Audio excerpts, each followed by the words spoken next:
Tabitha and Corey, and we are here today to discuss Bring Your Own Technology. Bring Your Own Technology is also commonly known as bringing your own device into the classrooms. It means that students bring their own handheld mobile devices to the classrooms today. However, not every student can afford to bring their own technology, and it can then become a question of the have and the have-nots. Therefore, it is up to the schools to provide the technology needed for the students in the classrooms of today and the future, and sometimes the teachers themselves must pay for extra devices out of their own pockets. There is a big push today in American schools to implement technology into the curriculum. With this addition of technology, there comes with it both advancements for the students, but also some setbacks, and these will both be addressed later by Tabitha and Corey.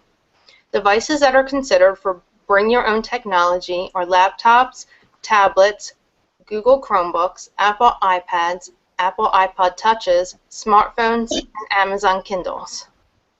What devices are being used most throughout schools? That's a good question, Corey. And the most popular handheld technological devices being used today in American schools are the Apple iPad and the Google Chromebooks.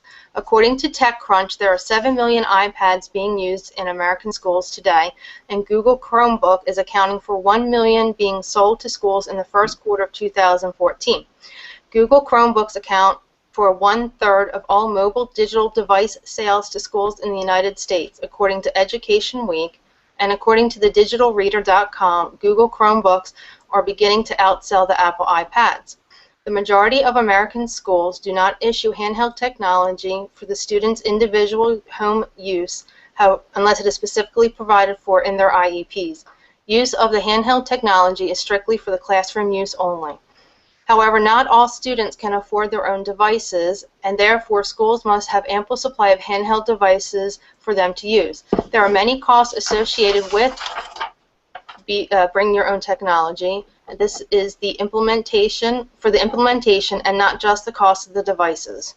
Apple iPads can cost anywhere from between $400 and $600, and the Google Chromebooks can cost between $250 and $350. This is before any bulk discounts or federal grant monies can be received by the districts. We must also consider the cost of the software, educational apps, and educational programs, the training for the teachers for both the devices and for the applications and programs, wiring that the older school buildings require for both Wi-Fi access and broadband access, and for the extra technical support needed for not only the devices, but for the infrastructure associated with the Wi-Fi and broadband. This can be a substantial cost to the districts given today when many districts are facing budget cuts. According to The Atlantic, schools during the 2014 school year will spend $9.94 billion on technology. This is a 2.5% increase from the previous year, and where can American schools find this extra money? I want to show you a short clip from EdTech Tuesday regarding the devices.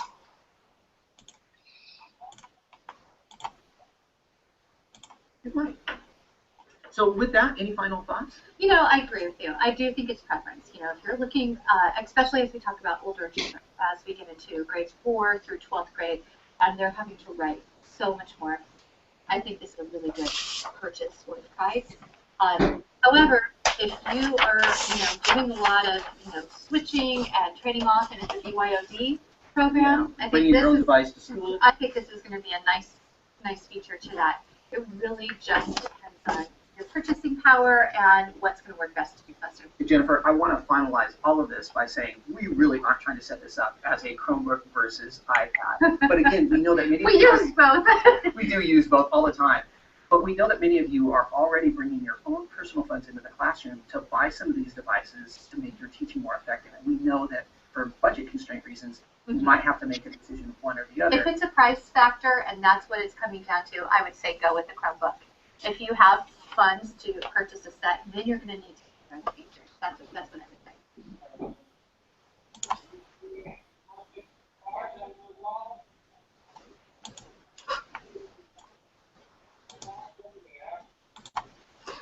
And here is Tabitha to discuss how the teachers are using the devices in their classrooms today.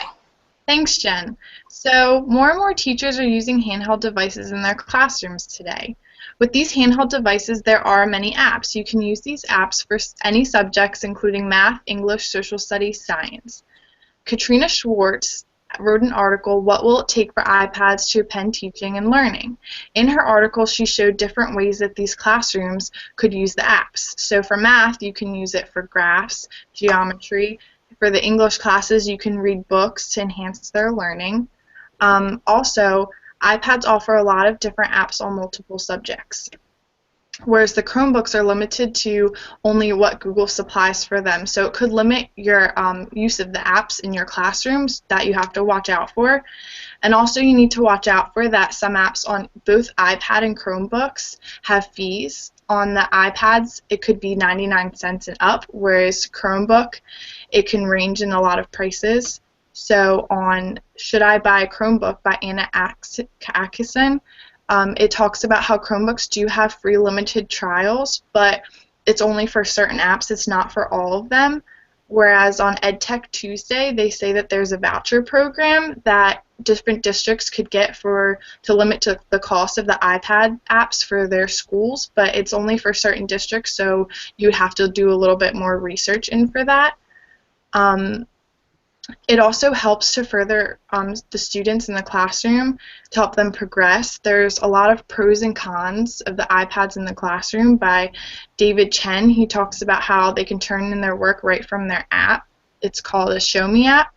And then also you can ask for teachers' help after you put that in, or there's also other apps that tell you right away what you did right or what you did wrong.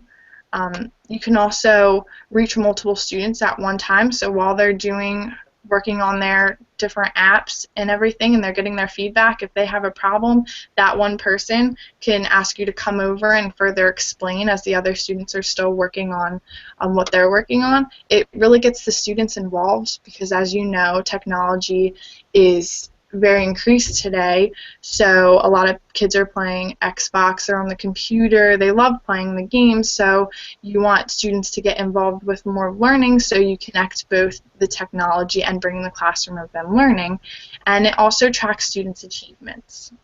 Tabitha, what are some of the teachers' reactions? The teachers have very positive reactions to it. They love, like how I said previous, about tracking the students' achievements. That way they can go back and for each person they can pinpoint where exactly that the student needs help in, and they can help them in there. And also the kids are so excited to learn. They love going on the iPads and the Chromebooks, and you can also incorporate the handheld devices when you need them. You don't have to use them for your whole lesson. You can start at the beginning of the lesson using it, and then at the end finish up your learning, or vice versa. You can start teaching your kids about the subject and then use the iPads later on. So you can really incorporate it any way you need to. There's a video from Christina Kellogg. She's a first grade teacher, and she talks about how she incorporates handheld technology in her classroom. So I'm going to show a little video of her reaction to these devices.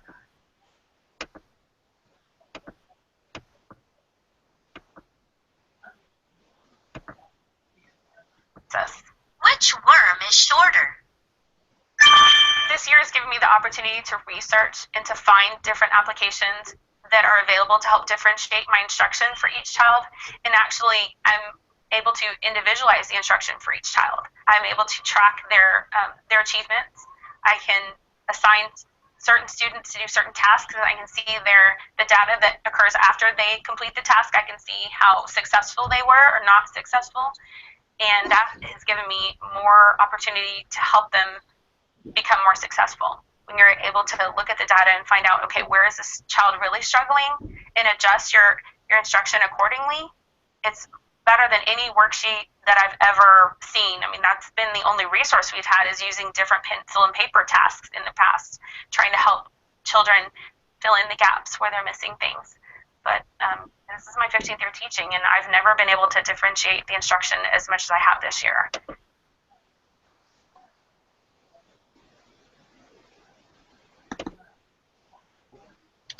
So now here's Corey with how handheld devices benefit students. Thank you, Jen. Tabby. Sorry. So there was a lot of different varying feedback and responses to the handhelds in the classroom. There are a lot of different experiments conducted that I've found show good results regarding how students and teachers are responding to the handhelds regarding the performance, efficiency, affordability, and et cetera, et cetera. For instance, I do have some numbers here on the presentation that I have that include the prices. Handhelds are reasonably affordable, as both Jen and Tabby said previously. They are cheap compared to the $2,000 desktops that desktop computers that most schools are purchasing today. They can be given to every child, or some schools do classroom sets. They purchase about 5. It may come out of the teacher's pocket, or it may come out of government grants or out of the school's funding. They go from $150 to $350, depending on the type of handheld that it is. The iPads are the most expensive. They go to up to $600, but the Chromebooks are actually the most affordable and efficient that I've gotten out of a lot of my research. They are eco-friendly. There is absolutely no paper needed. Everything can be stored in the cloud, which all handhelds do have access to. They are more efficient. Everything's all saved in one place. It's portable. They can be taken home. The progress isn't stored on the desktop computers at school. You can bring it anywhere that you go, basically. And you can share your work. You can link your work with your group projects or with your teachers. Your teachers can link student progress with parents. And they're also a novelty that is keeping up with the 21st century learner. So it's obviously very inspiring and engaging for students because it incorporates games as well as learning all in one. There are apps that include apps like the Text It and the Poll Everywhere app that you can ask questions and do your research and get answers to the questions that you text all in one, all simultaneously. There are varying ratios that schools use these handhelds in. They can either, all students can purchase their own, and they can do a payment plan from $25 a month, or put a $50 deposit down, and then pay in increments until the end of the semester, and they can eventually own those. Or they can exercise sharing, and they can do a 2-to-1, which is 2 students per handheld, sorry. Or they can do the classroom set that I mentioned previously, where this classroom will purchase 5 or 6 or however many they feel necessary and share them throughout the day. These are just some more pros. The Parent-Teacher Association, the grades and behavior-related notes can be downloaded and sent and to the students and vice versa, or to the parents of the students. Missed notes can be sent to the students or to the parents, and they can also do assessment quizzes whenever they wish.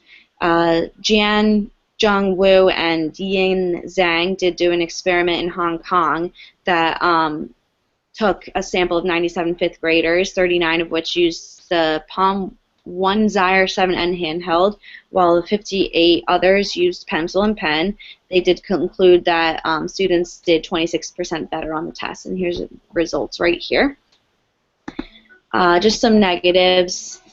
They do break easily. They can be stolen. The screens can crack, and it is expensive to repair them. They can show a dependency on the technology, and they can lack social skills. It can also be detrimental to their eyesight if they stare at them for way too long.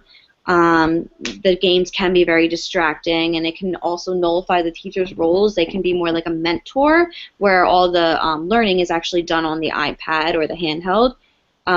There's a lack of privacy because everything is stored in the cloud, and they're expensive. They can be lost or stolen easily. A lot of experiments did show decrements in memory after tests have been done on students using the devices. And Wu and Zhang's experiment actually did show 93% of teachers saying that they prefer the handhelds in the classroom. Students saw Chromebooks as a means of improvement, and they felt more prone to get work done, whereas the iPads were more fun related with all the games. They could take them on field trips and everything, and they did do that. They found that the Chromebooks had a better experience on the field trips than the iPads did, learning-wise.